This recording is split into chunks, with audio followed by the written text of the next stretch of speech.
Luka umutwe wa 2.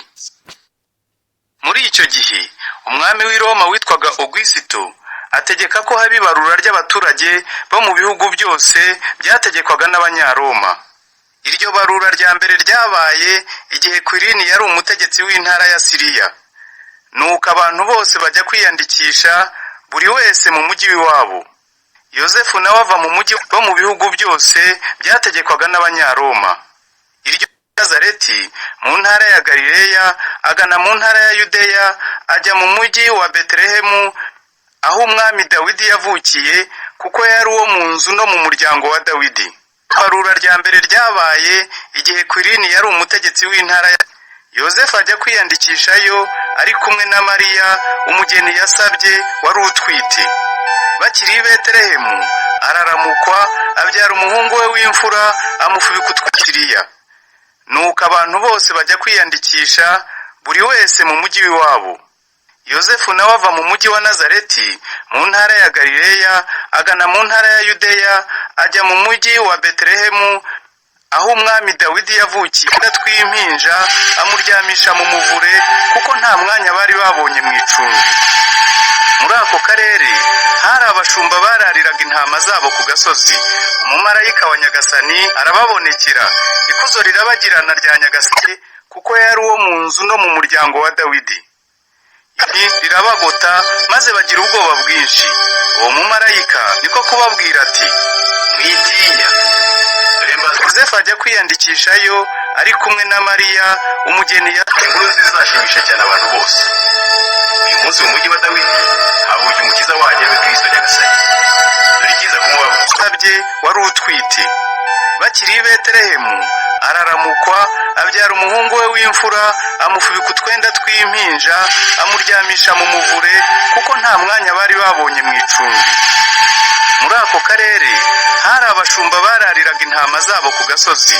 Umumarayika wa Nyagasani arababonekera, ikuzo rirabagirana rya Nyagasani rirabagota maze bagira ubwoba bwinshi. Uwo mumarayika niko kubabwira ati, mwitinya. Dore mbazaniye inkuru nziza izashimisha cyane abantu bose. Uyu munsi mu mujyi wa Dawidi havuye umukiza wanyu we Kristo Nyagasani.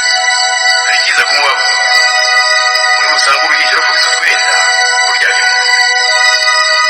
Ako kanya hatunguka umutwe w'ingabo nyinshi zo mu ijuru, zisanga uwo mumarayika, zisingiza Imana ziti, mu ijuru Imana nisingizwe, no ku isi abantu bishimira bagira amahoro.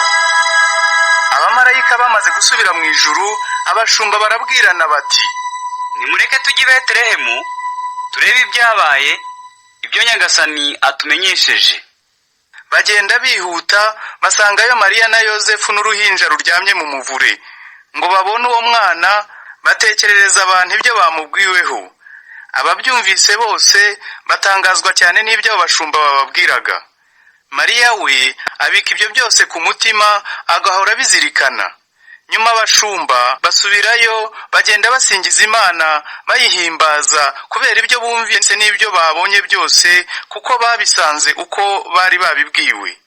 Iminsi 8 ishize, igihe cy'imihango yo gukeba umwana kigeze, bamwita Yezu, ari ryo zina umumarayika yari yaravuze nyina atarasama inda. Igihe kiragera, ababyeyi be bubahiriza itegeko rya Musa ryerekeye guhumanurwa. Bajyana umwana i Yerusalemu kumumurikira Nyagasani, nk'uko byanditswe mu mategeko ya Nyagasani ngo, umuhungu wese w'imfura azegurirwa Nyagasani. Bari bajyanywe kandi no gutura igitambo cy'ibyana by'inuma 2 cyangwa intungure 2, nk'uko byanditswe mu mategeko ya Nyagasani. I Yerusalemu hari umuntu witwa Simiyoni, akaba umugabo utunganiye Imana kandi akayubaha. Yari ategereje uzazanira Abayisiraheli agakiza. Mwuka Muziranenge yari kumwe nawe, kandi yari yaramuhishuriye ko atazapfa atabanje kubona Kristo wa Nyagasani.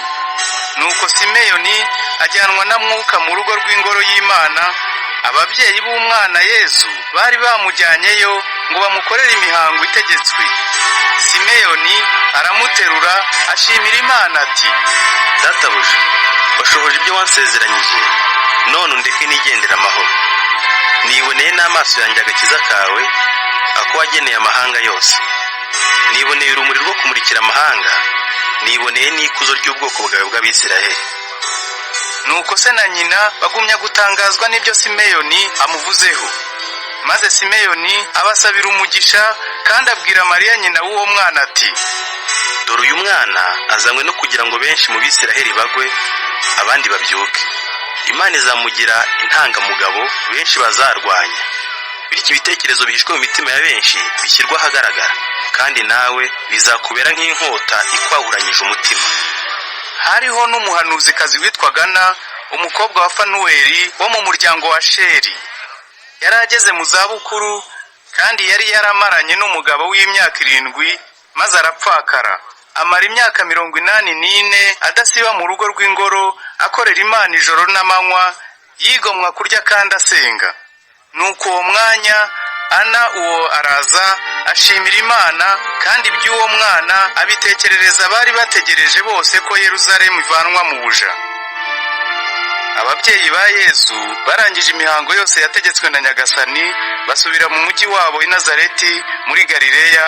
Umwana arakura, arakomera, agwiza ubwenge kandi atona ku Mana. Buri mwaka ababyeyi ba Yesu bajyaga i Yerusalemu kugira ngo bizihize umunsi wa Pasika y'Abayahudi. Luka